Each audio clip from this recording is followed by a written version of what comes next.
Let's do it. Welcome back to Theme Park Wizard, where I'm back with the one, the only Vash guy to talk some major Disney Parks news. The OG 55 crew, the rest of them couldn't be here because the one lives on the East Coast and it's pretty late over there, and the other is watching Avatar. But thank you for joining, Mr. Vash guy. How are you today? Doing very well, thank you. Well, the day started out with a bang, didn't it? It was quite eventful. Wasn't quite expecting as much news as we got, but OG and myself, we were predicting that some announcements were coming in short order because, well, Bob Iger's got to make a statement as soon as he comes back into the office, and well, I think he delivered one. So, Wizard, I want to go ahead and thank you for having me on here. I'll go ahead and dispense with the pleasantries real fast. If you want to go ahead and find me, you can go and do so right at VashSky, just right down there. Just go ahead and type that in. Should pop up for, as Christine Wastelands McCarthy would say, for all the robust discussion right there. And if you want to see me, well, you can find me on channels like Theme Park Wizard, which I love being on, but I'm a regular on Orange Grove 55 here on YouTube, where we have shows like the original Orange Grove 55, where we cover everything Disney Parks. Orange Nerd, where we cover everything studio. And Citrus Corner, where we cover everything Walt Disney World. And my own show, Freshly Squeezed, your source for juice, news, and info, squeezed fresh right from the Grove. And, I mean, I'd be remiss, Wizard, if I didn't actually play your intro, so here you go.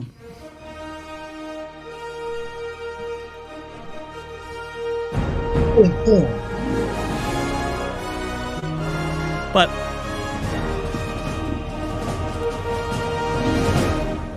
I must confess, though, as hyped as we are for Universal right now, this is all Disney. This show, I think. I mean, we really, we really have the slew of announcements to go through. So, shall we start off here with what yesterday's announcements were, Wizard? Let's start off with the yesterdays, and let's start off with a lot of interesting things were announced yesterday. On the refurbishment calendar, Ralph Brennan's Jazz Kitchen's closed all the way through February, at least through February 21st, and then like the Brea Bakery is closing in their LA location and their downtown Disney location to, I guess, focus making the artisan bread on grocery stores, according to an LA Times article. Oh, I see. Which is cool. Yeah. I think they're. I think this one caught them off guard because there was a couple of announcements that followed this one, weren't there? Yeah. Well, one they said members didn't until their meeting. I was like, wow. And then after that, looks like Earl of Sandwich is popping on into La Brea. Going to be kicked out again. Yeah, poor Earl of Sandwich. That's really like the Main Street Electrical Parade. It's coming and going and coming and going, but not by its own choice. That poor guy. All these people replaced by Portos. Later on, very popular here in Burbank. Every single time we go to the Burbank airport, you see the line out the door. It's very, very popular. Super popular over there. Din Tai Fung got some new concept art. Looks classy, and there's a nice bar in there. Did they say where that was going? I think it was to I don't think they particularly said where it was going, but I think we all think it's going on Tortilla Joe's, right? Tortilla Joe's. That's interesting. I had heard that Tortilla Joe's might be closing as early as February, but at least from my standpoint, I was pretty certain that it was going in that new plot of land that they're developing right now for the kind of downtown Disney expansion. Now, it's interesting because it's going to be a standalone building. It's going to need a little bit of let's say some shoulder room in order to invite guests from all angles. So it's interesting. Tortilla Joe's wouldn't be a bad spot for it. I think it is Tortilla because the concept art is very Asian looking, and the other plot is just that mid-century modern looking type of building. So, but going down to Disney Summer, probably in and sorry, Orange Grove. Disney builds things slow these days. But I did point out here, and this is referring to a tweet earlier today. But I did recognize that Disney does build things fast, usually, in the past. But I would say this portal is going to open in 2045. Just kidding, really, probably 2026. Hopefully by the Olympics. And who knows when the other stuff's going to be built. There's permits filed for it though, so hopefully by 2025. And La Brea Bakery, well, if Earl just for a few months, so I like a 25 date too for everything. What do you think? 2025, kind of everything, because also by the way, the Disney Home Store in the Wonderground closed. Home is gonna, according to my chat, expand maybe into the Wonderground space. Wonderground moves into ESPN zone potentially. Uh, cool. Bigger space. Finally do some of that building.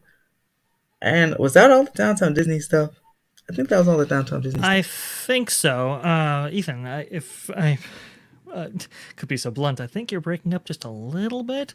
But so we missed a little bit of what you said. I don't know. Too. Am I breaking up? Is it me? I might have to rejoin the stream. I think it's both. No, I think it's me, but like from me, it sounds like you're breaking up. So you're probably not for everybody else, but for me, somehow this Wi-Fi is struggling, even though it says it's full bars. Oh man. Well, Chet, if you could let me know if you could let us know which one is actually breaking up, because if it's me, I'll definitely I'll rejoin the stream in short order, because we definitely want to make sure that your input comes through loud and clear.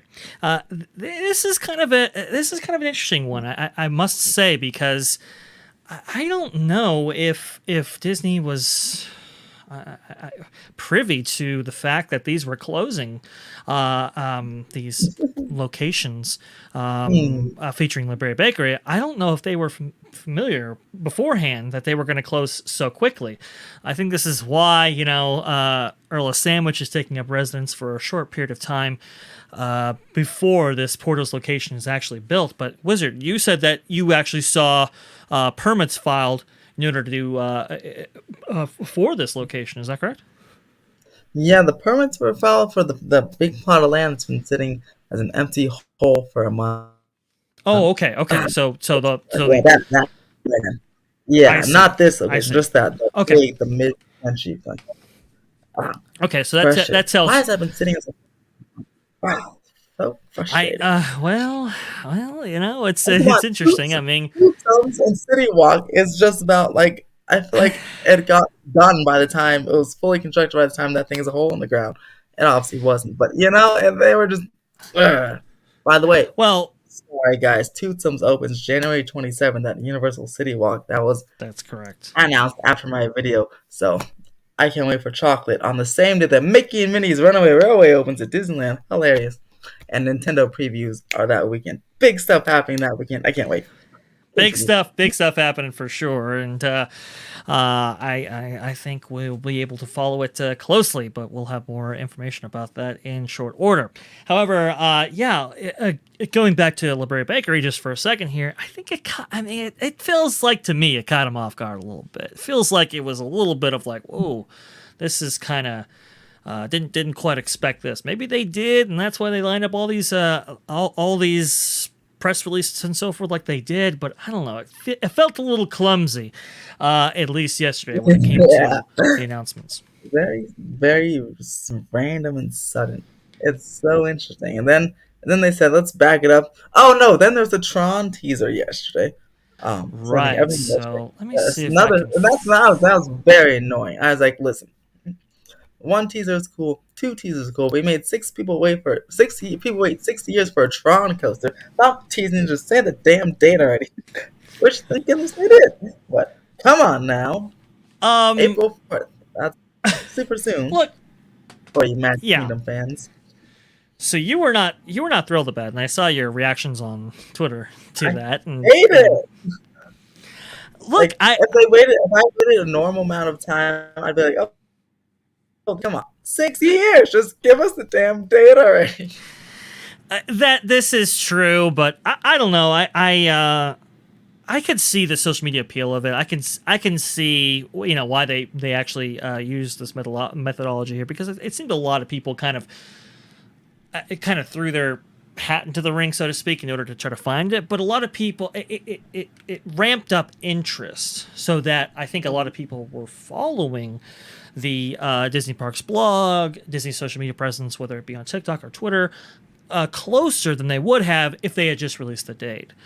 So I think even with your frustration, Wizard, even for you, you were probably following a little bit closer. Probably had your ear open a little bit wider just to get that date in. And that's, I think, what's the purpose of it. And I think it was handled successfully. However, I do agree with you. There is definitely a built-up amount of frustration from having it be delayed so long. Yeah, no, it was cool. It was very clever. As I had little Easter eggs in there, and the whole little thing going on. I was like, that's cool, that's cool. And then I think the first one wasn't too bad. I think it was today's one, the second one. Ready to play again? I'm like, no, just I tried this yesterday. Just give me the damn date. Let me see if I can actually find that one right here real fast. I didn't set this up before, sorry, but I think it's this one right here. Keep finding filming. Tron opens at Walt Disney World on April 2023.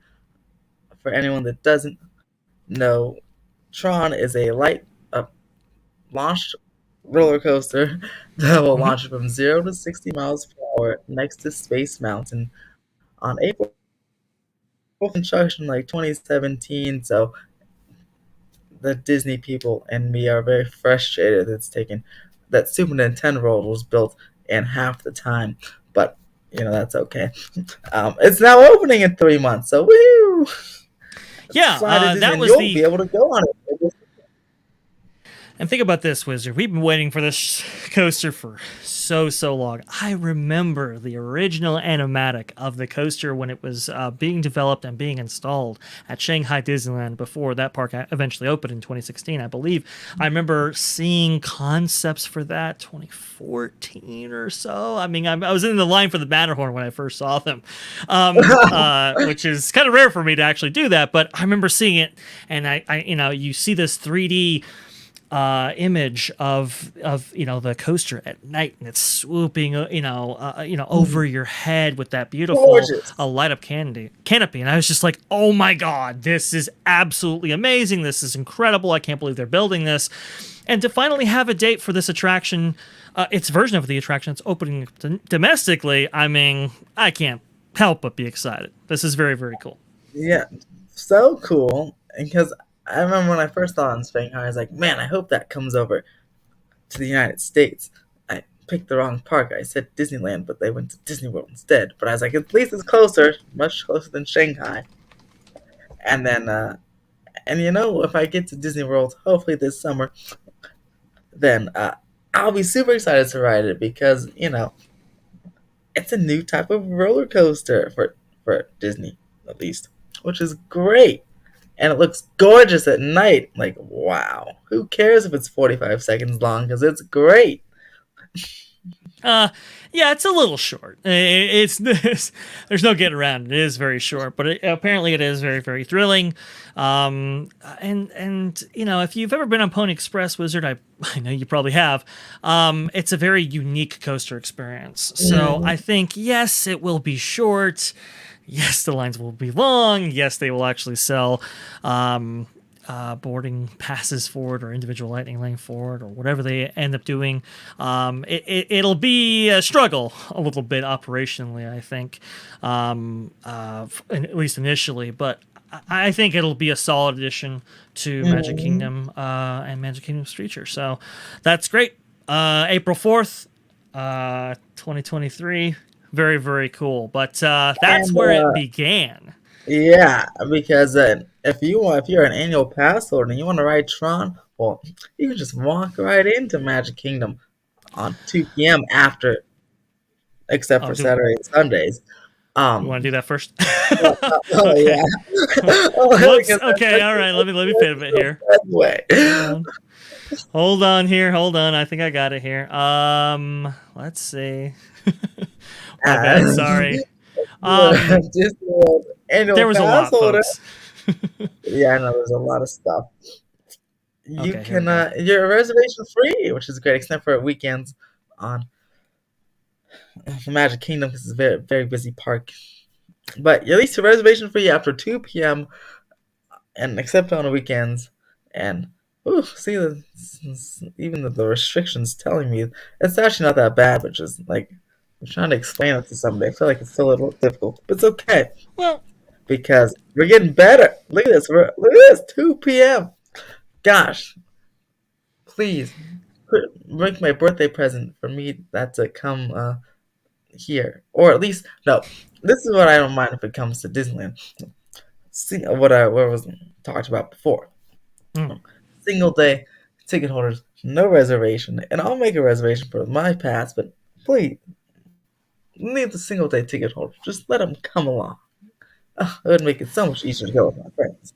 Yeah, yeah. I do think we're moving towards that direction.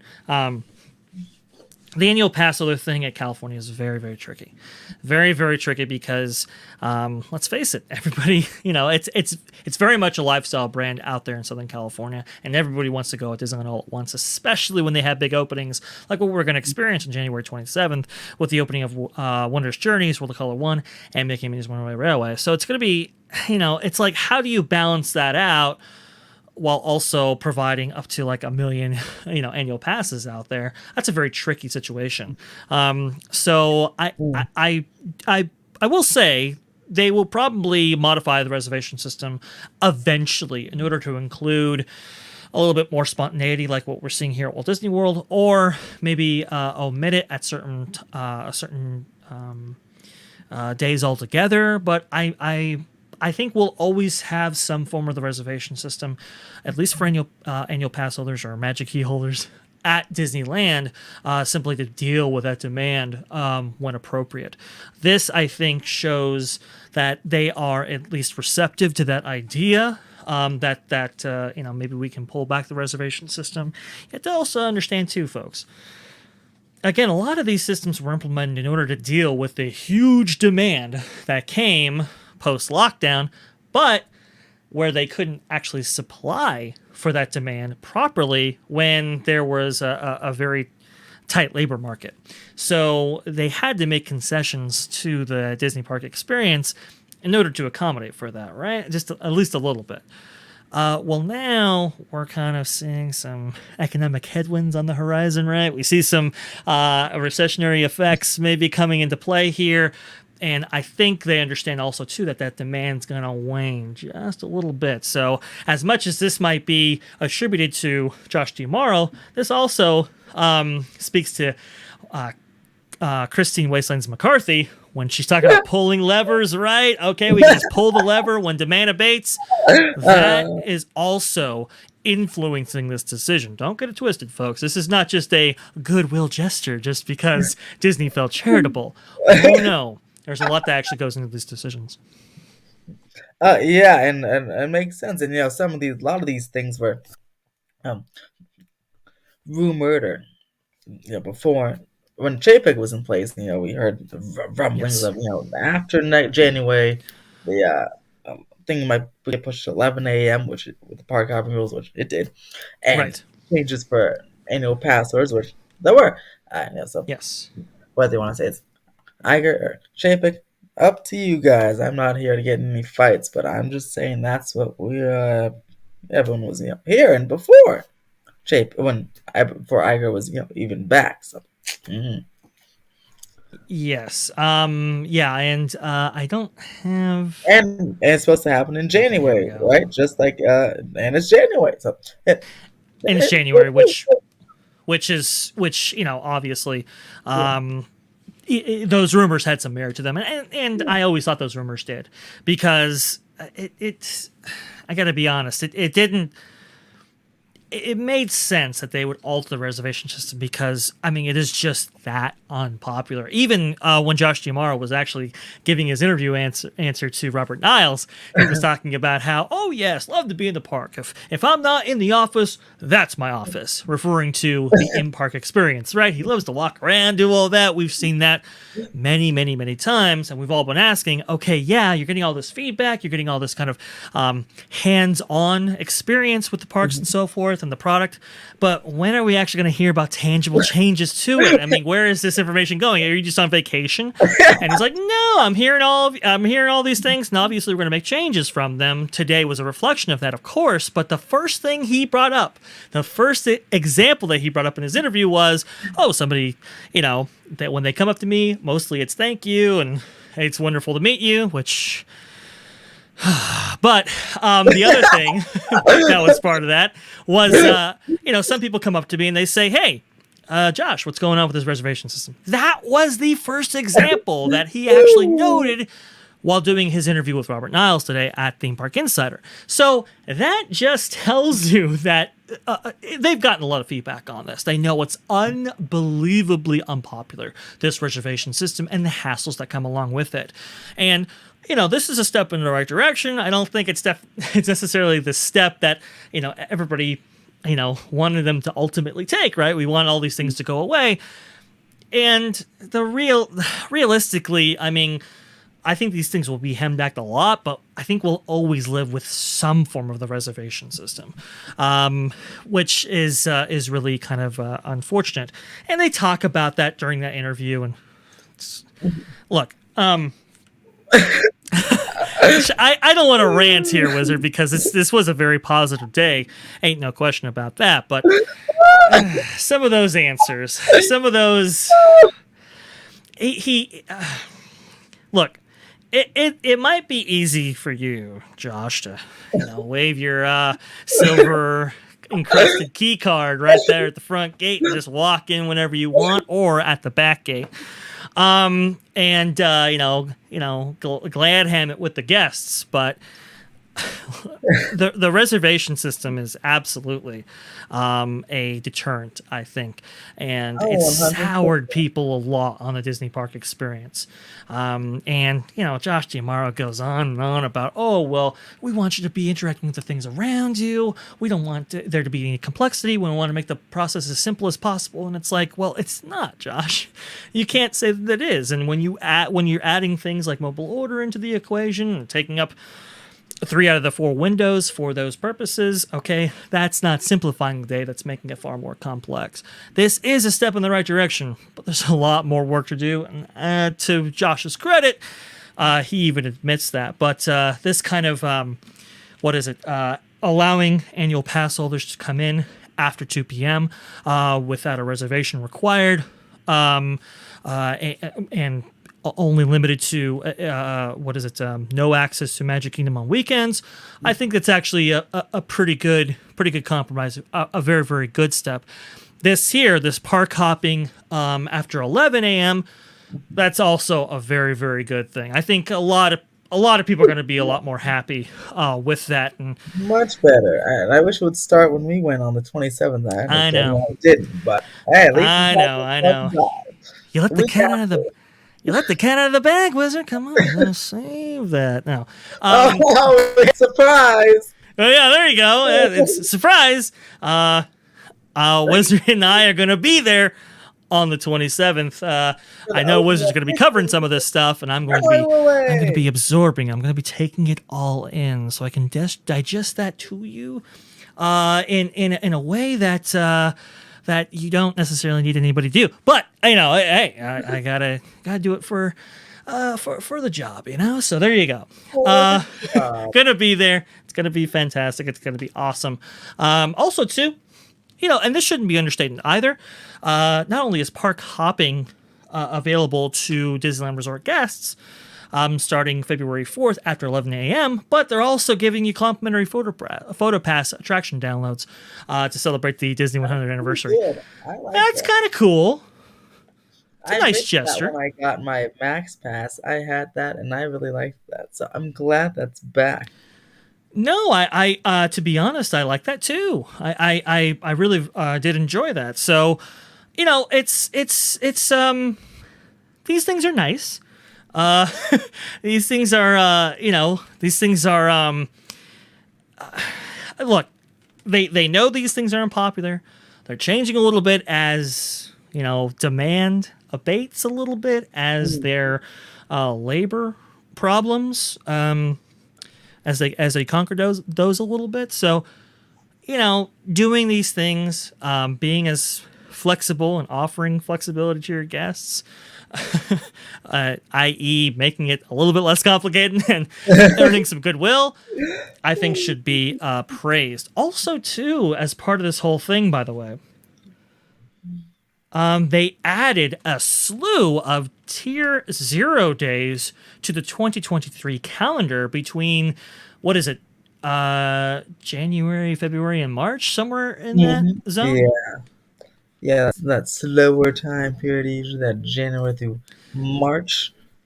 Yes, which tells me, okay, Indiana Jones is going to be closing, right? That's going to be closed. There's going to be some refurbishments going on, whether it be Haunted Mansion or maybe even Small World at this point, right?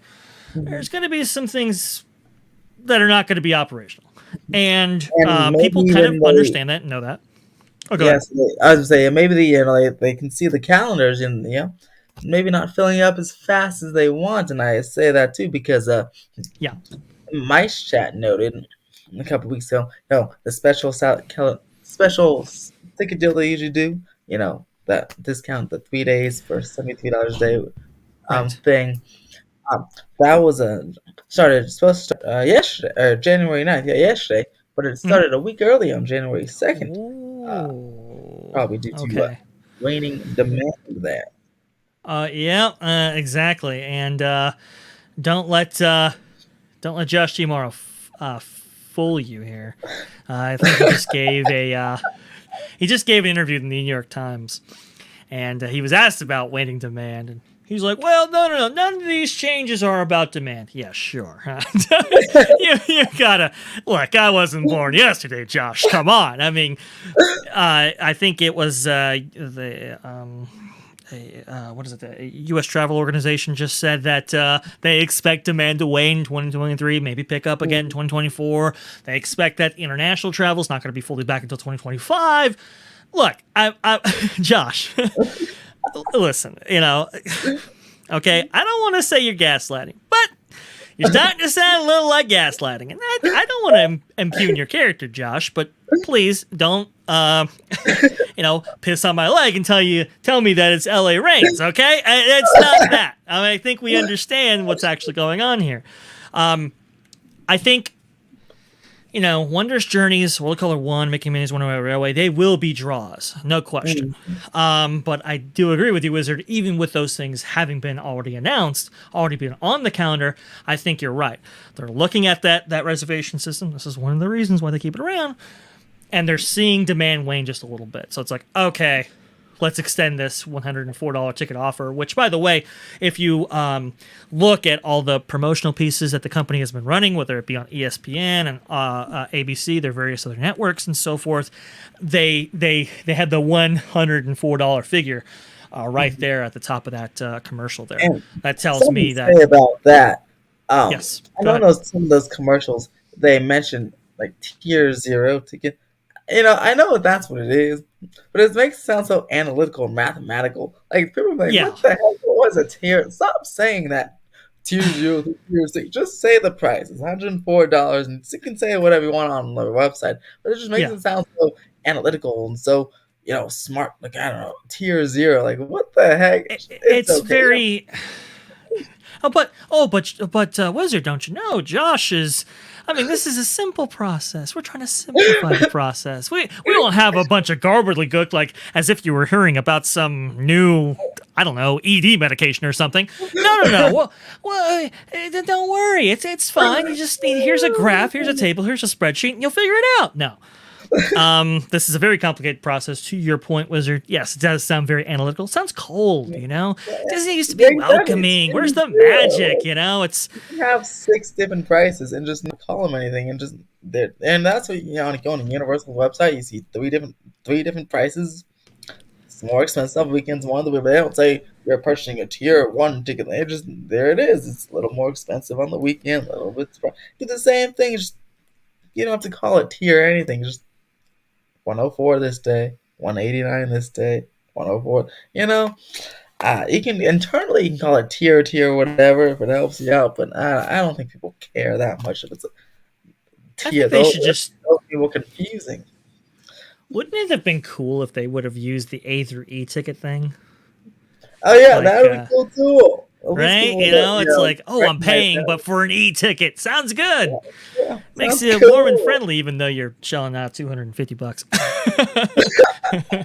Yeah, man. Oh, and before I forget, speaking of Sure. 114 and waiting demand, Yes. it was mentioned that the magic keys can go on sale anytime in 20. Well, will be on sale Ah, anytime, probably during waning demand, and probably that's immediately like they did before at 9 a.m. the morning of, and then they'll be gone the next day. So just keep your eyes. If you want a magic key, I keep your eyes down on social media, just on slow days or like next 3 months, because I have a feeling that's what they're gonna do again. Because I don't know, that's what they said. It goes on and off based on or passes availability. So, oh, and it said select passes, by the way. So there only could be a couple at a time, just like what they did before. Definitely think that was a nice little test they wanted, and they must have loved the results. So keep them mindful, beware, watch out. yeah, for sure. Yeah. Good luck with that. I'm trying to find. Here we go. Here we go. I'm trying to find the park, the announcement of that. I got it right here, I think. Update on Magic Key Pass at Disneyland.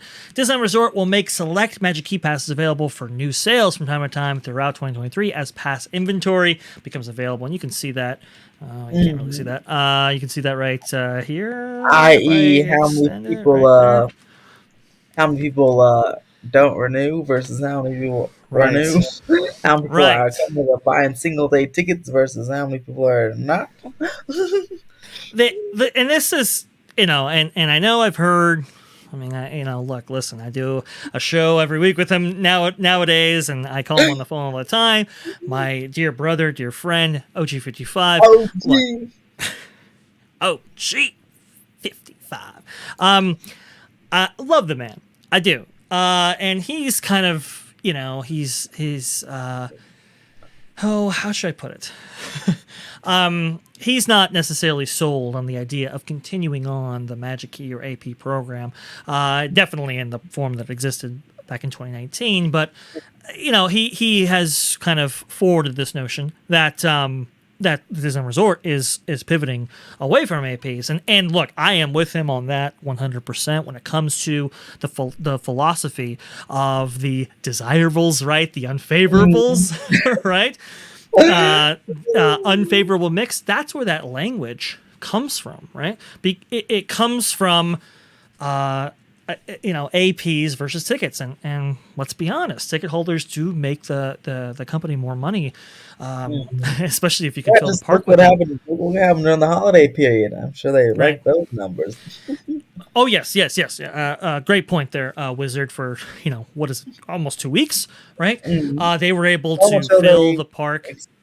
they extended it this year, so they loved it. Yes, yes. In 2023, they've actually added 2 more days than they did in 2022, which speaks to how much demand there actually is for these parks among the ticket purchasing demographic, right? And that will continue, no question. This kind of shift away from Magic Keys, but I always kind of forwarded as well with that. That hey, look, listen, they want the Magic Keys in their back pocket. They want, For times like this, for the January to March, right. and especially think They about next year.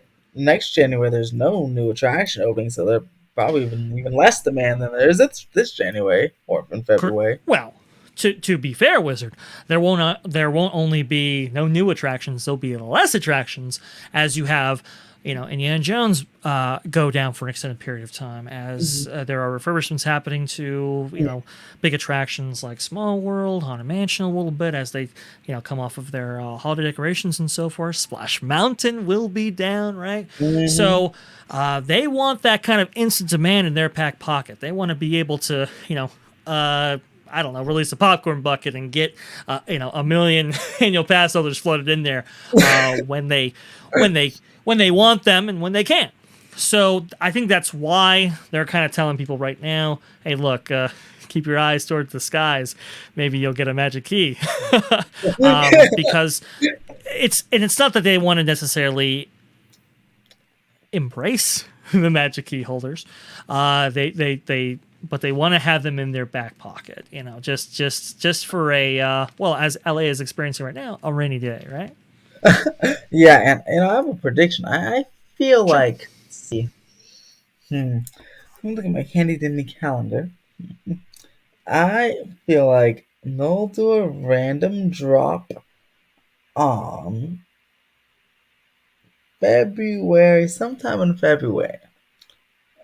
Either the 13th or the week of the 13th or the week of the 20th. I'm calling it. Let's see if I'm right. I have no inkling or insider information. I'm just calling it. I feel like that would be a perfect time to grab some keys. Everyone that's wanted to ride Runaway Railway would have ridden it most likely already. And then I feel like they might want to release some keys during that mid-February time frame. I think you're muted. Is that Wizard to preempt a little demand from a park in Hollywood? Is that what we're getting at? Oh, I totally forgot Nintendo's opening in February. That works too. Oh, oh, there you go. That might be why. I see, January 27th, the people, all the keys that can probably got a reservation. They're going to go ride it.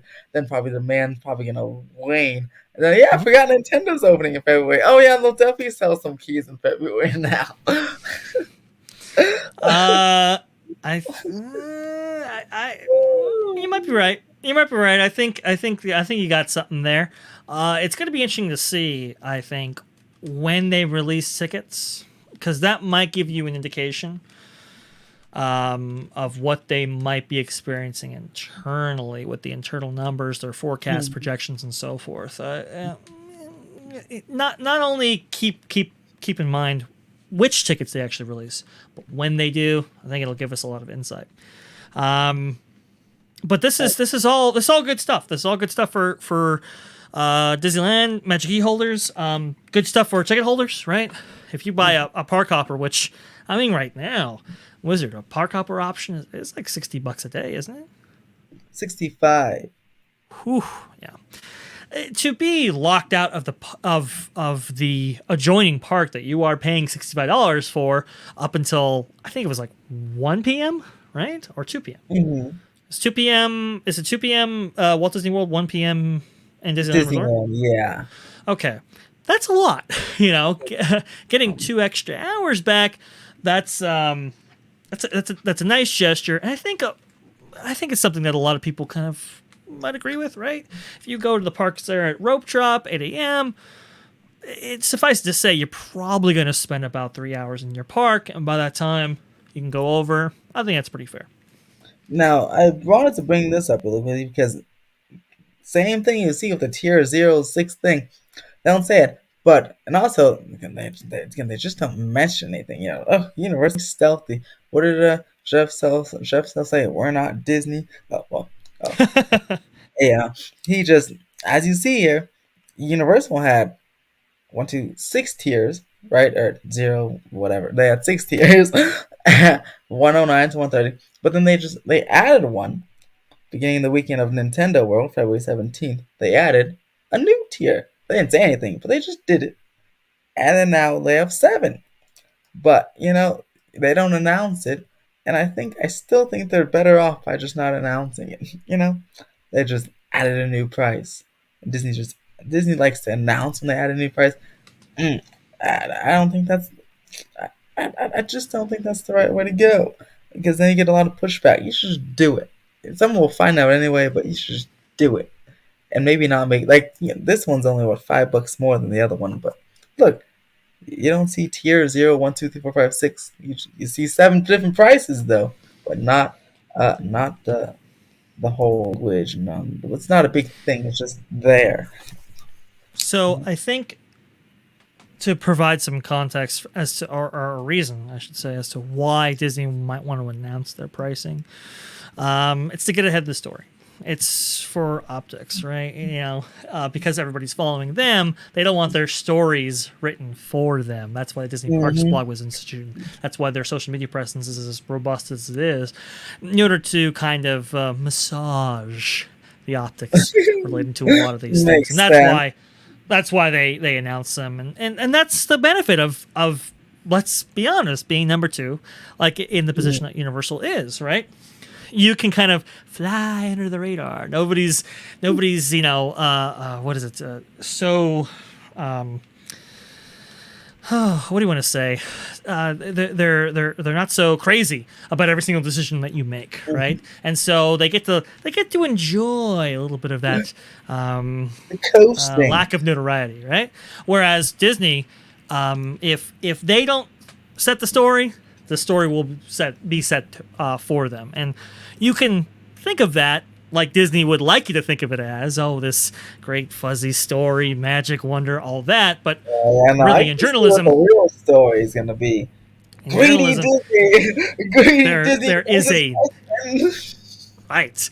There's a narrative, right? There's a there's the optics, there's the perception of what is real, and honestly, a lot of the announcements today, especially as they relate to pricing, especially as they relate to some things, like, for example, if you're staying at a Disneyland Resort Hotel, Walt Disney World Resort Hotel, woo-hoo! Included parking when you're actually staying there, right? Because they were charging $15 a night for, I believe, the value hotels. I think it was $20 a night for moderate, and then for deluxe they were charging as high as $25, maybe even more. Well, now that price is included. You no longer have to pay parking effective immediately. Now, a lot of cynics out there will say, well, they're just going to add it back into your room rate. Okay, probably, but here's the thing about that. Okay, here's what I want everybody to know. There was a kind of a philosophy back during the Iger era that, hey, look, listen, we're greedy, right? Everybody knows we're greedy, but we don't want the perception being that we're nakedly greedy, right? That's the key thing.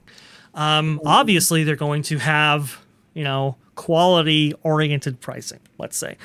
But it wasn't about nickel and diming the consumer, right, or the guest.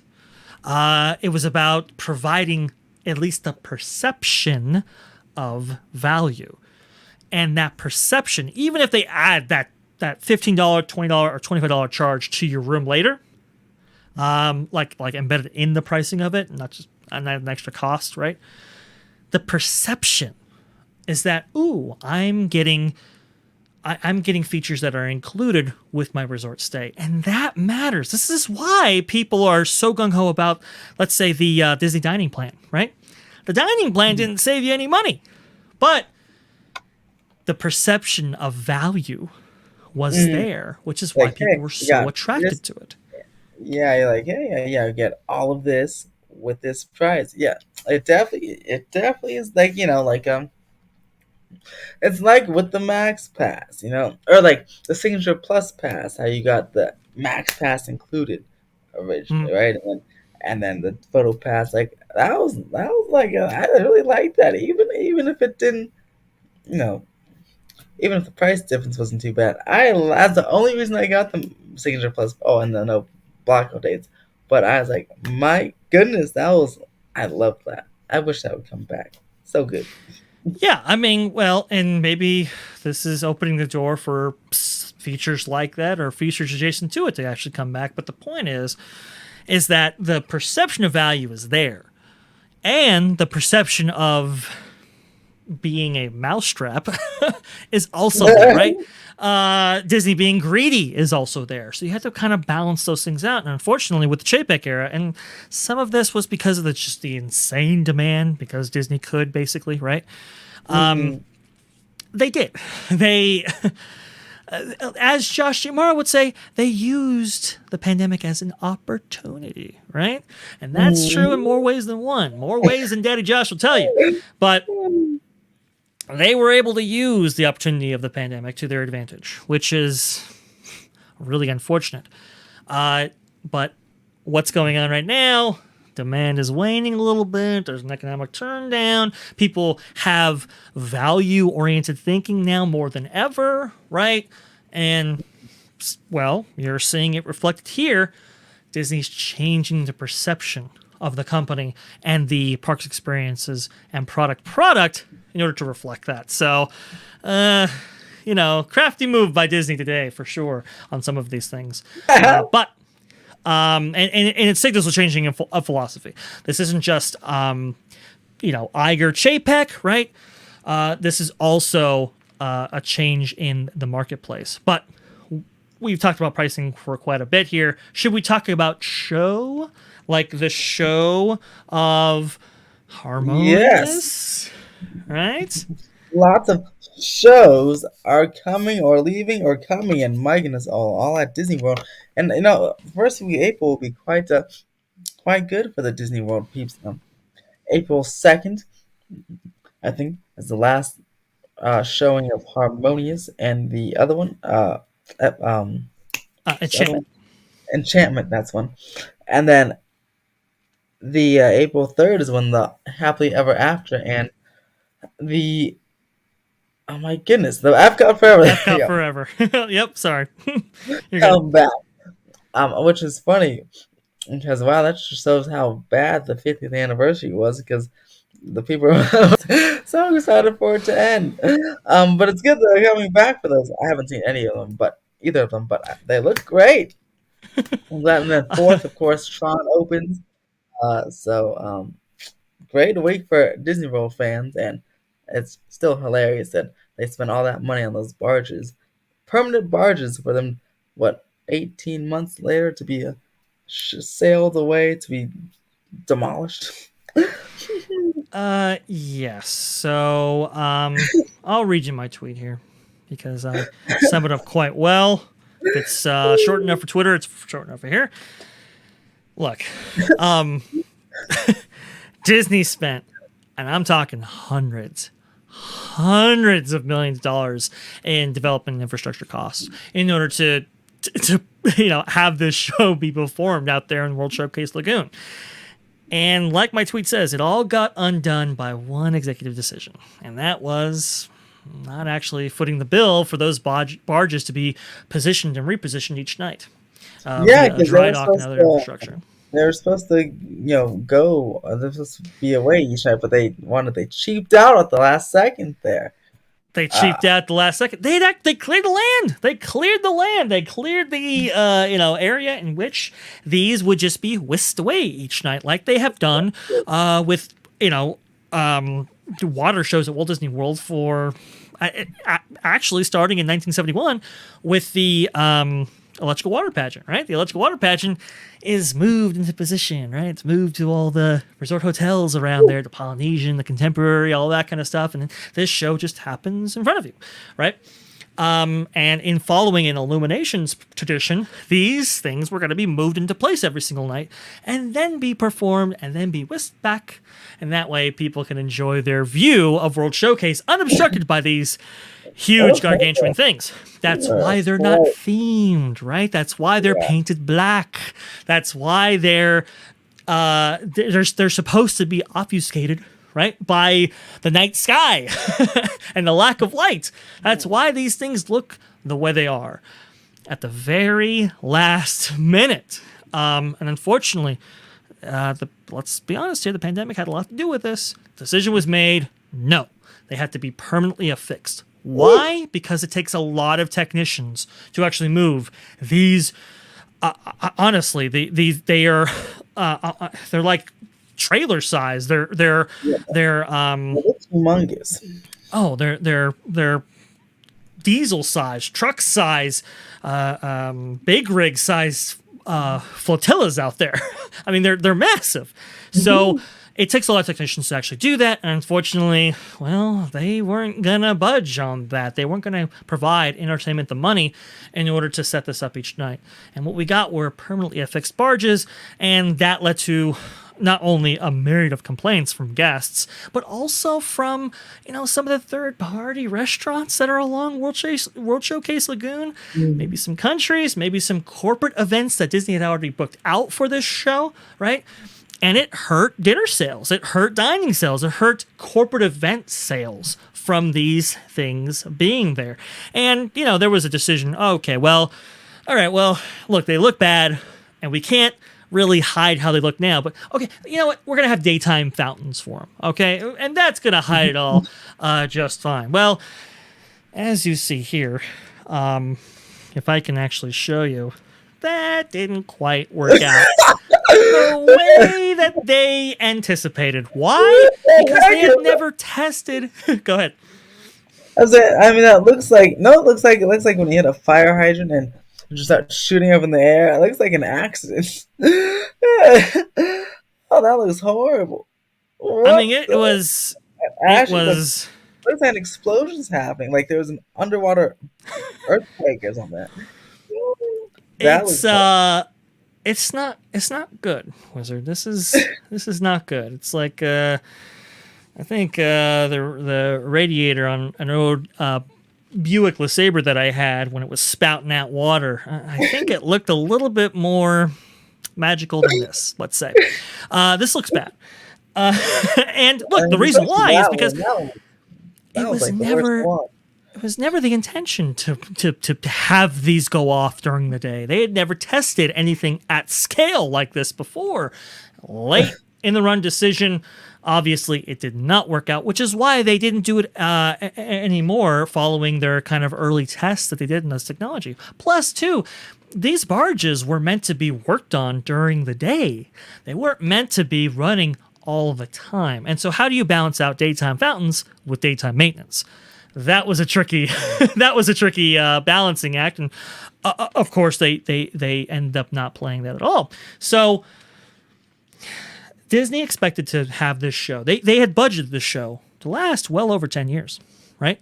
And they kind of shoehorned it as part of the 50th anniversary celebration, but really it was for the rebirth of Epcot, which was supposed to be done long before when I'm talking to you now. Yeah. Well, they shoehorned it as part of the 50th anniversary that debuts October 1st, 2021, right? And September of 2022, they're already announcing that this show's going away. That tells you the colossal, the huge amount of failure this show actually was. They undercutted it for they budgeted the costs to be hundreds of millions of dollars, just the development, the maintenance, the infrastructure, everything like that, and they ended up losing so much more money when it comes to dinner reservations, the whole atmosphere, the ecosystem of that park. Right, a lot of people like to be around World Showcase Lagoon. They like to see the other countries from the opposite ends and so forth. And when these floating turds, as my buddy George would say, balls to the walls, well, we got to give a little shout out to him, right? Balls to the walls. As this floating excrement is out there polluting World Showcase Lagoon, as it was brilliantly intended by the Imagineers who built it back in the early 1980s, late 1970s. It just didn't work. It was a huge, colossal failure, and there is some talk that these might be integrated, maybe in future shows, maybe stateside, maybe international. But suffice it to say, the barges as they exist. We're talking about a lot of loss here, and that is really unfortunate. So, to go along with the analogy here, I am happy to see them go. Wow, that sounds like just the exact same toilet flushing that you hear in Roller Coaster Tycoon games. That's crazy. Oh, Uh, that's interesting. Well, I don't think that's where it's from, but hey, you know what? It's amusement park related, so there you go. yeah, man, yeah. You can ship these things overseas. I feel that. I feel like the time when the day these guys leave, there'll probably be like a big crowd around World Showcase just throwing a party because Exactly right. that's horrible. Hello, Lost Boys and Girls. Now, question. I don't think there was a Main Street Electro Parade announcement. Was there? I think Hope has tuned into some programming when it comes to OG55 as well. And I believe she's referring to this kind of announcement right here, which I'll play a little bit of. I can't play all of it because, well, it's themed to our show. But here you go. Were you talking about this one, Hope? To all who come to this happy place, Welcome. There you go. Or were you talking about this one? to all who come to this happy place, There, that one? Is that what you're talking about there, Hope? Sorry, I know you've tuned into. She mean magic happens? No, I don't know. I feel like she mean that. Hi, girl power. Electrical home Main Street. Anyway, I hope that if there is ever a Main Street Electrical Parade announcement, it better not be for Disneyland, else I will stop at that one. Maybe it was this. Maybe it was this one right here. Oh, she said yes. ladies and It was. gentlemen, boys and girls, to all who come to this happy place, There we go. Is that one? That's the one. Yeah, it's one of those three. Because she said yes before you played that one, so it's one of those. Okay. Well, That's pretty I think good. we I have like played it. But and hopefully you were satisfied with that. I don't know what the status of the Main Street Electrical Parade is right now. We had to assume it's coming back. Like these barges here, I believe they'll use these barges, or maybe even the infrastructure itself in some other form. So keep your eye out for that. Yeah, now what type of show? Because they're working on a replacement show. Epcot Forever is temporary, they say, or limited Yeah. time. What type of show do you expect for Epcot? Drone, drone. Yeah, I know, right? That's kind of funny you say that. So that So actually this goes is to a drone show, and I was like, that was now saying like that looks so freaking cool. so that goes to another announcement that was made today, which was Disneyland Paris related. I mean, come on, look how cool that is. Like using terra facades beautifully. And yeah, I guess as part of Disneyland Paris's entertainment package for both their parks, not only is the show Disney Dreams coming back to Disneyland Paris, which I honestly think is the best nighttime spectacular that's ever been performed anywhere in the world. My personal assessment, right? I think it combines the technologies that that Disney has utilized over the years and to beautiful effect, and apparently let's say a refreshed, an updated Disney Dreams show will be coming to that park. But also too, with their Walt Disney Studios park right next door, they're going to be debuting Avengers: Power of the Night, which will use projection effects and, as Wizard strongly mentioned before, drone effects. And we've seen some drone technology be used internationally, and people are kind of wondering, why isn't this used domestically? Look, the easiest answer, the lawyers. That's it. The U.S. legal system is, well, let's say it's very litigious, right? And there are a number of things. Yeah, exactly. It's robust for sure. And because of that, that prevents you, unfortunately, from utilizing drone technology in the way that you. I think the way that entertainment and the Imagineers would like to use it. I know this goes back to actually a story that happened I believe back in the 1980s, 1990s. I want to say maybe 1980s. This was after the opening of, let's say, New Fantasyland.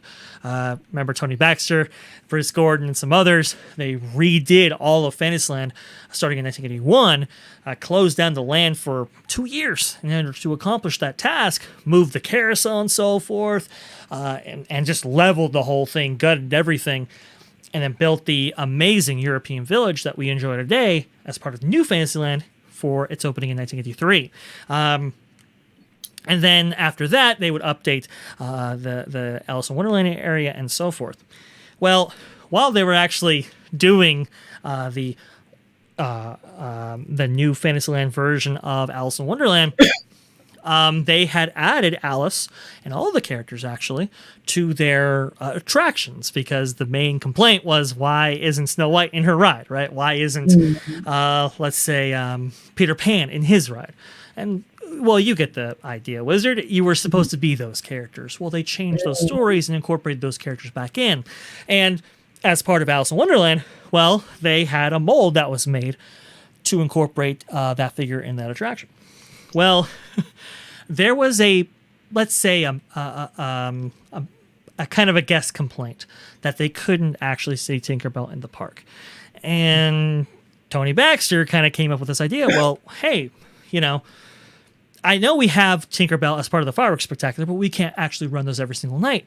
What if we had let's say, a Tinkerbell facsimile actually hover over the park and maybe around the castle and so forth? So what they did was they took the mold, which was a clear mold of Alice from Alice in Wonderland, filled her with a bunch of white twinkle lights, right? Bottled her up, and then attached a remote helicopter to her back. And in after-hours testing, they had her fly around. That's so funny. Right. And honestly, I mean, if, the noise was a little distracting, as you could possibly imagine. Yeah. But, if you kind of squint your eyes a little bit, it actually looked like Tinkerbell. And it was like, wow, this is incredible. This is amazing. And then during their second test, well, it goes off course a little bit and falls right into the ground.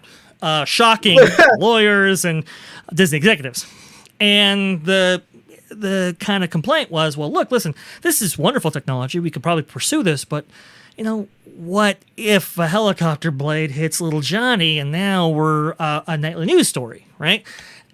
Disney wouldn't look good. And so they put the kibosh on not just kind of remote helicopter technology, but also drones as well. So there is a huge, they call it the, what is it? It's the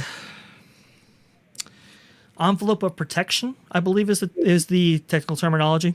And it's basically, if you stick your hand out in a roller coaster, you can't touch the walls.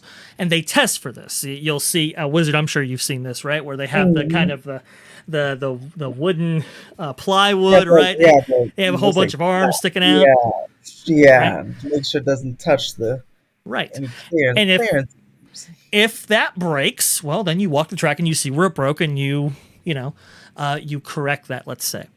Well, that envelope of protection also exists for Disney Entertainment in the form of a lot of stuff, parade floats, all that, but also drones. And Disney lawyers have made it very clear. I mean, they don't want anywhere even close to these drones when they're actually taking off and landing, at least domestically. Okay. And I have a question, because look, sure. Has a drone ever fallen in Paris? Well, these are some of the arguments that entertainment is using for these lawyers to say, hey, look, this is very and even obviously Disneyland has a lot of houses surrounding it, but Disney World has a lot of swamps surrounding it. I'm sure you can do a really far, you can probably do it all over a swamp, but these drones are so bright you can see it. I guess I'm sure I have a good view, and they have to be right over them, and it could be like a mile away or whatever outside of the park. in some grass or swamp area. They can do their little thing. If they fall right into the water. Unless the alligators, you got to protect those too. But like, come on now, they And can't look, be stingy. to your point, right? Disney has utilized this technology at Walt Disney World for a very brief Mhm. period of time, where I think they were doing a collaboration with Intel, if I'm not mistaken, during the Mhm. holiday times at Disney Springs, if I'm not mistaken. Yeah, And it was Disney over a Springs. body of water, and it was very safe, right? And look, entertainment, the Imagineers, they're forwarding these arguments towards these lawyers, right? We'll get drones eventually. And honestly, we were going to get drones with Epcot. The first iteration Yeah. of the Illuminations replacement show was drone based. And the lawyers Mhm. came back and said, you can't do it. So they pivoted. They utilized it where they could, which was Disneyland Paris. And now they're creating a test case in order to show the lawyers, hey, look, this technology, we're using it over here. It's very, very safe. We can provide an envelope of protection, especially at Walt Disney World. Like you said, we have swamps, we have bodies of water. Why can't we actually do this? And I think they're going to be more receptive to that argument. Now, from what I understand, Wizard, they are looking to do a drone show for the replacement to Harmonious. That is what they're actively looking into. Now, from what I heard, the launch point for those drones could be maybe the Mexico Pavilion or even the Odyssey building. But I can just tell you right now, those plans are being developed, and I do believe whatever show that we will get, I think it will feature pyrotechnics, but it will also feature drones. I think the biggest, the big drone show that will be debut at a domestic park will be Epcot's Harmonious replacement. Yeah, I hope so. Cause yeah, like you said, it was supposed to happen before that anyway. Um, but yeah, I mean, they're also crazy about drones. But how about a rogue firework? They can have a rogue firework and burn a Oh yes, and that happens building. all the time. Yeah, so I don't understand that. I feel like that would happen. I feel like that'd be more likely to happen than a drone falling on someone's head. Well, that would be the argument that I would use, Wizard. I'd be like, hey, look, listen, we have an explosion in the sky. Okay. Not only that, but there are an immense amount of operating procedures that Disney has to follow. It has to employ in order to deliver and execute on pyrotechnics in general. I mean, there's they've got a process. Let me just put it that way. Actually, I believe the Rooster Teeth podcast did an interview with a pyrotechnic operator who was actually a lead for Disneyland and Walt Disney World Resort fireworks shows for quite a while, and actually went through the process. It's a good listen if anybody wants to look it up. I'll have to get the name for you at a later date. Maybe I'll pin a YouTube comment. A Wizard, if you can pin a comment, if I find it, I'll put it Yeah. in the comment section. You can do that, but it is a process, and I would argue, Wizard, that drones are a process too. They are unpredictable, or at least they can be. But we obviously have an envelope of protection for an explosion in the sky, right? We see Sleeping Beauty Castle marked off every single night. They had to close down parts of Fantasyland. Okay, we get that. Can we do something similar in order so that we can have a drone show be possible stateside? I think we can, and I think Epcot will be the first usage case. Yeah, Epcot is pretty big, so I feel like that would be in a good one, especially again it has a big body of water. So that'd be nice to see a drone show in Epcot. I think it deserves it after Harmonious. I, I think the mandate going forward is that this is not going to take away from the daily aesthetic of this park. It will be transparent. People will not see it. Okay, we won't be living with it. We're not going to be walking around some barge, LED screen, whatever infrastructure for 18 hours a day just to have your little, your little nighttime entertainment spectacular. Okay, that's not going to happen. Okay, whatever we do, it's going to be transparent to guests. That way, we don't have to think about it. We don't have to worry about those guest complaints. That, I'm sure, is a mandate going forward here. And even like because the water is so beautiful. Like you say, looking across, and I mean, even with illuminations, I know the globe didn't stay out there, but at least the globe, if it did have stay out there, is much prettier than those things, which is that is just ugly. It looks like a that looks like one of those shows that like a wipeout. We have to go through the obstacle course and there's, like the rings, the center. That's what it looks like, an Well, obstacle course. and to be honest, Wizard, it looks that way. And these things were built that way because they didn't think that these things were going to be permanently affixed. And in my view, to be honest, I betcha that these things were supposed to move around during the show. I can see that. It kind of looks like it just kind of does look like they're supposed to, and that would have been kind of cool. Like if That they would were have been like kind of cool. moving around. I'm like, that would be cool. Oh, Yeah. budget cuts. Oh, dang it. I know, and that's why they're not themed. You see, if entertainment knew that these were going to be permanently affixed out in the lagoon, they would have at least themed them, right?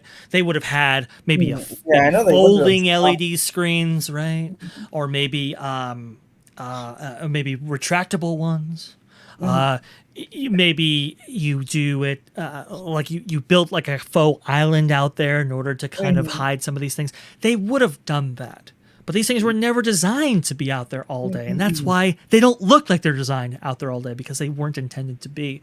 And that's what kind of scuttled this show right from jump. I mean, honestly, you weren't ever going to get around the fact that these things were could be seen all day. And that's the thing, too. The Imagineers intended for the World Showcase pavilions to look out on and onto each other. It's a design language instinctive in this part of the park. The idea was unity, so you should be able to kind of see a country across World Showcase Lagoon. That's part of the design language of this park, okay? They was never intended to disrupt that. And to be honest, people complained, right, that the kind of ring or the Stargate barge out there, how it was kind of offset from the American Pavilion. Do you remember that? Yeah, I remember that. Okay. The reason why is because they didn't bother removing, they didn't budget removing the infrastructure that they used to hook up the illumination float that was center. So they just kind of provided infrastructure for this to be hooked up to the side of it. And the thought was, well, hey, you don't have to worry about it because, hey, guess what? This is only going to be in place for a couple of hours at most, until it wasn't, until it was permanently fixed. And now all of your problems get highlighted exponentially as these things are out in the bare sunlight for all to see. Yeah, it's pretty bad. But now we don't have to worry about that anymore. Gosh, the Disney 50th anniversary or Disney World 50th anniversary wasn't the great anniversary out there. I mean, hopefully, the 100th anniversary will be much better. Whatever they do over there for that, and the Epcot 40th anniversary, is that this year? Oh no, that was last year, wasn't it? Yeah, Epcot was last year, 1982, 1971. So yes, 2022. Oh yeah, and then yeah, wow. But for Epcot, they'll get at least a Moana later on, and Cosmic Rewind seems very fun. But let's see. Yes. Did we miss the announcements? So we got free parking at the Disney downtown. Let me just check the list here, but I Yeah. wanted to go over this happily ever after thing just real quickly if I yes. could.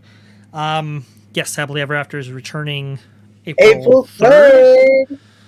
And Enchantment is going away April 2nd. And I kind of wanted to get into the 50th anniversary talk just for a second here. 50th anniversary, I think everybody recognizes. Not so great. I think the company recognizes that as well, because Tron was originally supposed to be part of the 50th anniversary celebration.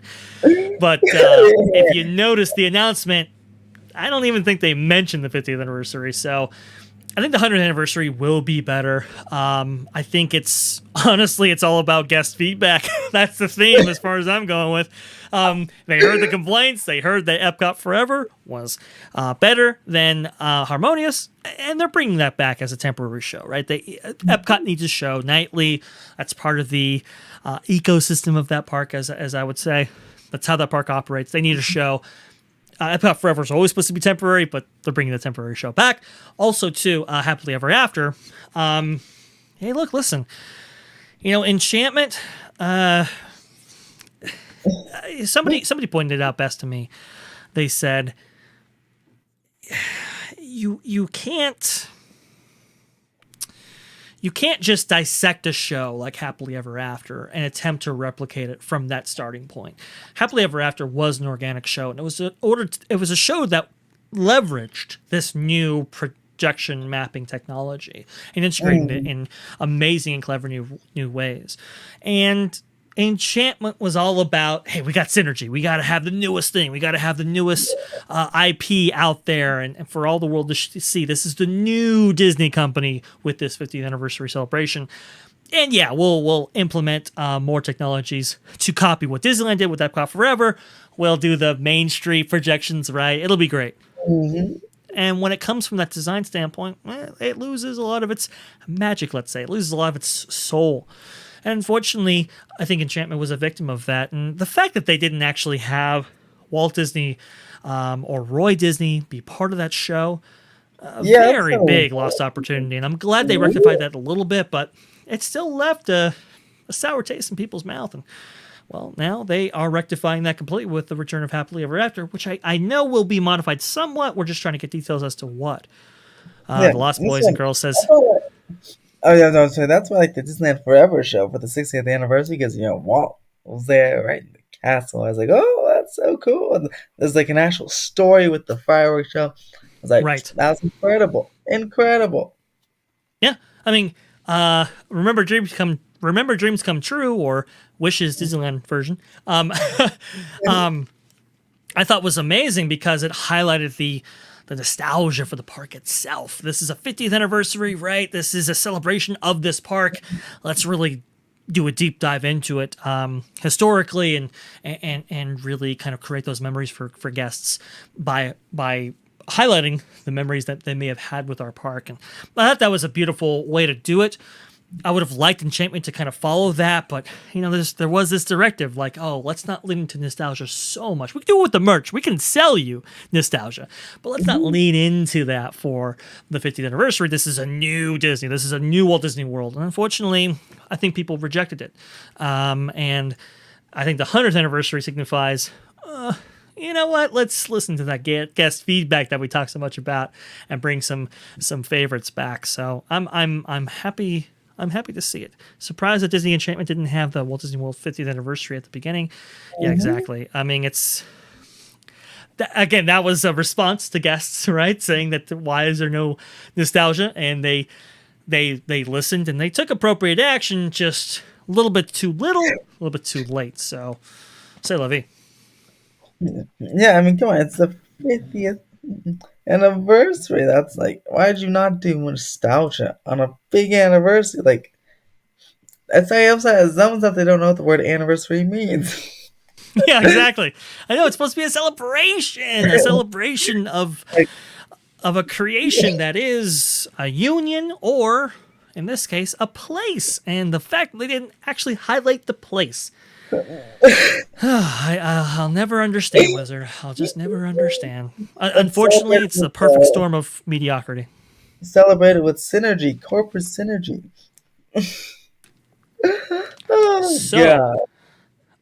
Going through the list here, Wizard. Let me just make sure I have everything. We have the 2 Disneyland Paris announcements, Disney Dream, which, by the way, great, fantastic show. Glad to see that coming back. We also have Avengers Power of the Night, which is good. We have the Tron opening, Harmonious and Epcot Forever dates, Enchantment and Happily Ever After dates. We have Disneyland Resort Park hopping at 11 a.m. Good stuff there. Walt Disney World attraction photos included with Genie Plus. I believe they're also doing that at Disneyland.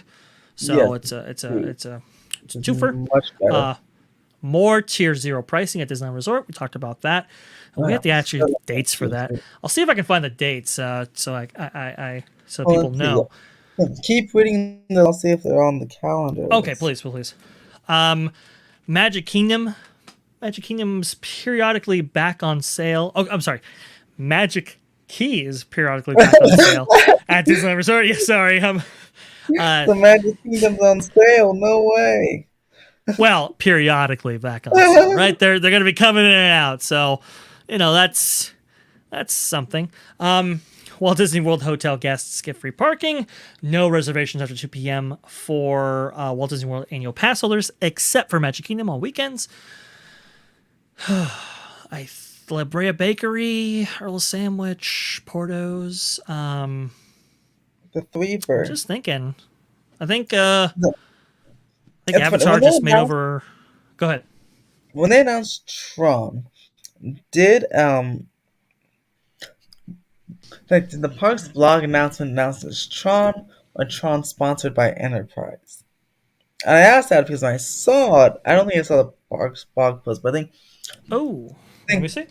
I think Scott Houston, like the way he said, there, someone put it in quotes, and in the quotes it said Tron sponsored by Enterprise, and that's cool. If they announce it like that, that's cool. But I just feel like you can leave the sponsored by Enterprise out of it, and you can just put it, the Enterprise sign there. But I feel like it just, sounds too corporate again. Just like the Tier Zero thing. Uh, if they did do that, I'm not, like I said, I didn't see the Parks blog post itself, but I saw when I first saw it posted, someone quoted it, Tron sponsored. So I don't know if they're just like doing it to like It could how be. it got sponsored by Prince, right? Said that in the Parks blog post, but I hope they Well, didn't. let me see here. So this is Scott Goosens reporting here. Before the attraction, this is per Disney. Before the attraction officially opens, cast members will be the first to enter the grid during special previews. And I heard preview opportunities are coming for guests too, including annual pass holders and eligible Disney Vacation Club members. And so here is the Disney Parks blog post. Let's see. Greetings, programs. I've loved Tron since first discovering. This is via Stephen Miller over here at the Disney Parks blog. I've loved Tron since first discovering the digital world as a child in the 1980s. It says here, imagine my delight when asked to write about a thrilling new attraction racing into Walt Disney World Resort, Tron Light Cycle Run, presented by Enterprise. See, that's terrible. You can cut So that part out and just put Tron, and we all know it can, unless this sounds in the contract, but I mean, Enterprise is right there. You can sponsor the thing, but it just doesn't sound good. Like the Tier Zero thing doesn't sound good when you say Tron sponsored by Enterprise. How about just Tron Light Cycle Run Tier Zero? But come on. I mean, you're that's part of the fun, Wizard. What's the elaborate, overcomplicated, crazy, influenced by marketing and international language name that we could possibly come up with? You gotta respect that they just go off the wall here. They couldn't just say Tron, or even Tron Legacy, or even whatever Tron Light Cycle, right? They had to say Tron Light Cycle / Run, presented by Enterprise. You gotta love it. That's as insane to me.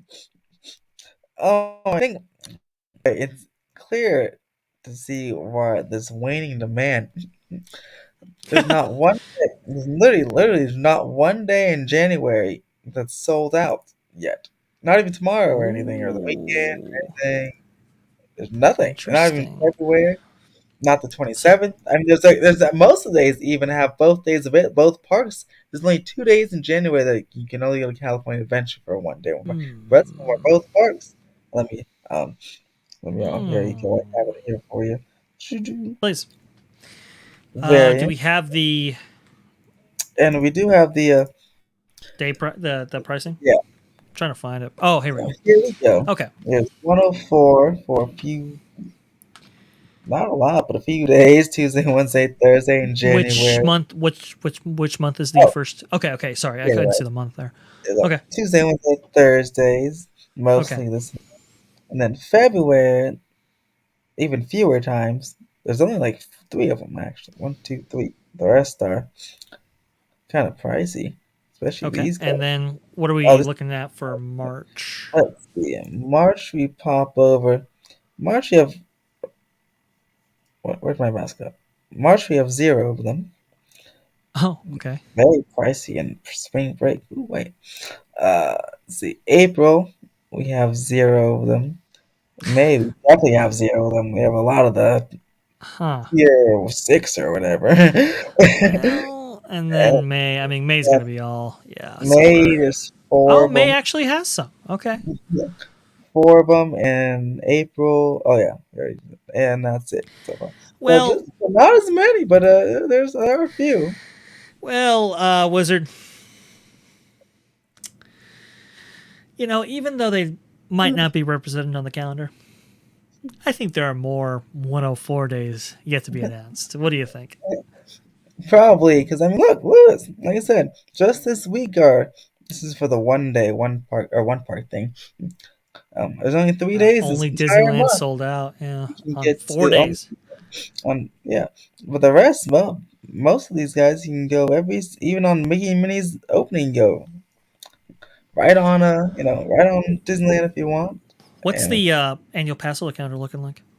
oh yeah, oh good idea. Let's go check that out. Let's check it out without closing. Look at that. You see, talking about I should ask Josh why there's so many dates open. Yeah, exactly. No, that would have been the question. Lost Boys and Girls. Finally, Tron will never open. Jokes have ceased. Lost Boys.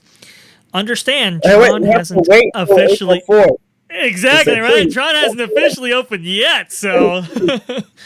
No, with Tron's luck, next month or in March, something with testing will go wrong, or something will derail, or the launch system will just stop working, and then it'll be delayed. So please, don't jinx it, Lost Boys and Girls, as something's stupid thing. Damn Disneyland site. Come on now. Come on. Oh, there you go. Yeah, look, we have a nice timekeeper presented by Citizen. I love it. They're great. Mm. Citizen though has some nice watches, and I like the clocks on Main Street that are presented by Citizen too. I'm gonna start talking like that. When I'm gonna be like when we, I'm gonna be like, look, Dre, this is presented by Citizen. Look, this Mhm. is presented by a Ziploc. Let's go on Yes. Let's go on Jungle Oh, what Cruise is it? presented by Zip. Splash Mountain presented by Ziploc. What is it? Yeah. Luigi's Rollickin' Roadsters presented by Enterprise. Right? Is that what we're? Yeah, we got to use the nomenclature. We have to use the full name every single time. That's why, when people refer to Christine Wastelands McCarthy, I say Christine's Wastelands McCarthy. That's her name now. I got to go by the full name. Well, Um. okay, so here's the Inspire key. There's Yes. only for the next 4 months. There are only 3 days that are gone. That's our Mickey and Minnie's Friday and Saturday, and then 4 days. Friday, then Saturday the 21st, and 27th, 28th. For the rest are pretty open, or completely open. Mm, Popping over to the Believe. those are really open. So we Believe we has have some. Believe has blockout date. Besides the blockout dates, the same 4 dates are. right. Same 4 days are I blocked out. guess. Okay. I guess it would be. I guess it would all look like this because they all have the same pool. So yeah, Right. basically just these four guys. Just again, this weekend's pretty open if you want someone want to go. But yeah, even Mickey and Minnie's opening weekend, you still could catch on Sunday. This is a holiday Mm, weekend, 4 day hmm weekend for some people. Right there, it's pretty open. Yeah, a lot of open, wide open reason for a single day and ticket keyholes. Like, mm. very interesting. Very. Very interesting. That is something right there. So we have. I mean, I would just by looking at these calendars right here, I would suggest that demand is waning. That they are not getting the response that they thought they would get for the start of the 100th anniversary, and now they're, as Christine Wastelands McCarthy would say, We're pulling on the lever. and getting some more of those some more of that demand in there. Yeah, because that's a lot of. And again, it's not even just it's not even like a lot of it's just California Adventure only, but there's both parks. You can go to any park you want. It seems like on multiple months here. Very, very interesting. Even on, the days like people know food and wine will start around this time and it's still wide open. Wide open, wide open, wide open. Very interesting. Still wide open. I don't Unless know. maybe there's a slight concern they think maybe it'll rain some of these days because they're like, oh, it's been raining. I don't know if that's a big factor. At least in the January time frame. I don't know about the rest of the month, I but maybe mean, like, "Ooh, it's gonna." I would think that would be a bigger concern for annual pass holders. I don't think that would necessarily reflect on the ticket holders necessarily, right? Because Yeah, ticket yeah, no, holders, that's definitely talking about pass holders because ticket holders probably wouldn't care or know. But I was right? like, if the pass holders, I might be. I don't know. Huh. That is really interesting. I mean, I'm telling you, I'm gonna have to what is it? Collect more data, aggregate more data, let's say, in order to create a final assessment for where I think demand is for the entire travel industry, not just Disney.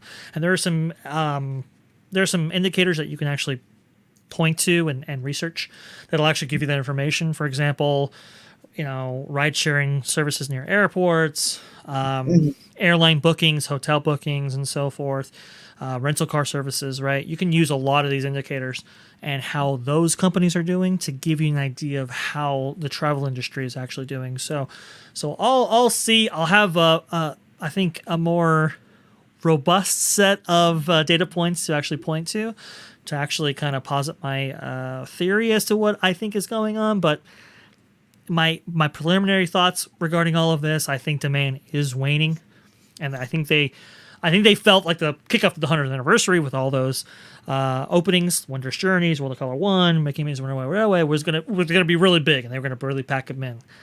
I don't think that is any longer the case, and they are doing some other things in order to churn up some demand. So it'll be interesting to track, Wizard. But I'm checking the list here. I think we've gone over just about everything. Is there anything else you'd Yeah, like to add, or anything let's else? Does see. the chat have a question? Let's say. Oh yes, any questions? Hope wants to say electrosynthomagnetic musical sounds. I see. Say or Okay, play, maybe. so I'm. Let's see. Let's see if I can do this here. Electromagnetic musical sounds. He's like a computer, this one. I think I'm Yeah, gonna put you in exactly the right. grid. What is the line here? It's Ladies and gentlemen, boys and girls. it's No, electromagnetic Mo. musical sounds. Isn't it welcome friends?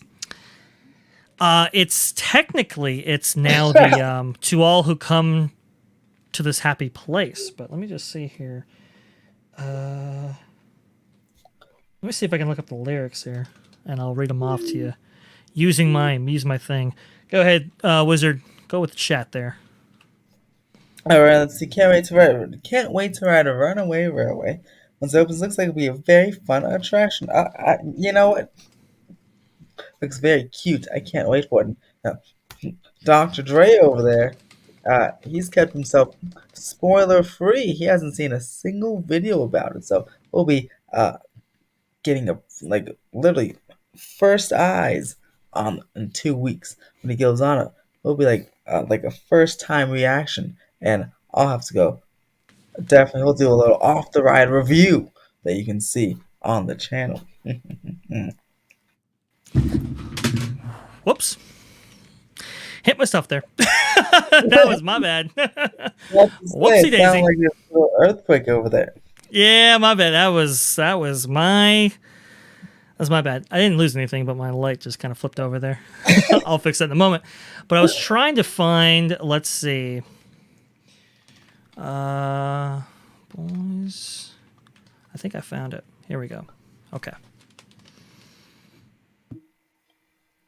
Ladies and gentlemen, boys and girls, Disneyland proudly presents our spectacular festival pageant of nighttime magic and imagination, and thousands of sparkling lights and electro-syntho-magnetic musical sounds. The Main Street Electrical Parade. There you go. Woo! Is that pretty good there? No, that was I had to actually. work on it, but there you go. I think you should be the new announcer. I mean, look, I could set up a recording studio for the new guy, but I don't know if I'm the new guy. I make too many mistakes, I think, but I do Oh. appreciate it, sir. Well, let's see. It looks like they don't have any questions, or at least no one's posting anything. Okay, cool. I think we did our job then. You see, we were so good, Wizard. First take, we got it. Exactly. We informed everyone. It was incredible. Thank you all for joining on this Mega Disney stream. I need a soundboard. And Dr. Ray, where can they find you? Yes. The place they can find me is going to be, well, if you want to interact with me anyway, you can go ahead and do so at VashSky on Twitter. It's right down there, just at the bottom of my screen here. Just go ahead and type it in. Should pop up for, as Christine Wastelands McCarthy would say, for all the Robust. discussion right there. If you want to see me, well, you can see me on this channel at Theme Park Wizard right here, which covers all things Universal and some Disney. And whenever those two things meet, well, that's where I shine, I think. So, Wizard, thank you so much for having me on. Definitely make sure you subscribe to this channel, like this video, share this video to anybody who you think would be most benefiting from it. And if you want to see me on a more regular basis, you can find me at Orange Grove 55 here on YouTube, where we have shows like, we got the OG right there with his show, OG 55, where we cover just about anything under the sun as it relates to Disney. We have Orange Nerd, which covers the studio side of things. We have Jay, and how could I forget, Jay Shear with his new show. The new show, Story Geeks, which covers everything, let's say, on stage. Everything that the Disney company actually releases from its film, theatrical, and Disney Plus product. We cover everything over there. George with his Citrus Corner, which covers everything Walt Disney World. And my show on there, Freshly Squeezed, your source for juice and news and info, squeezed fresh right from the Grove. And to commemorate this occasion, there, Wizard, I'd be remiss if I didn't play your intro once more. Here we go. Oh, yeah. Oh, here we go. There we go. Boom, boom. Da-da-da. Oh, hell yeah. And have a fantastic day.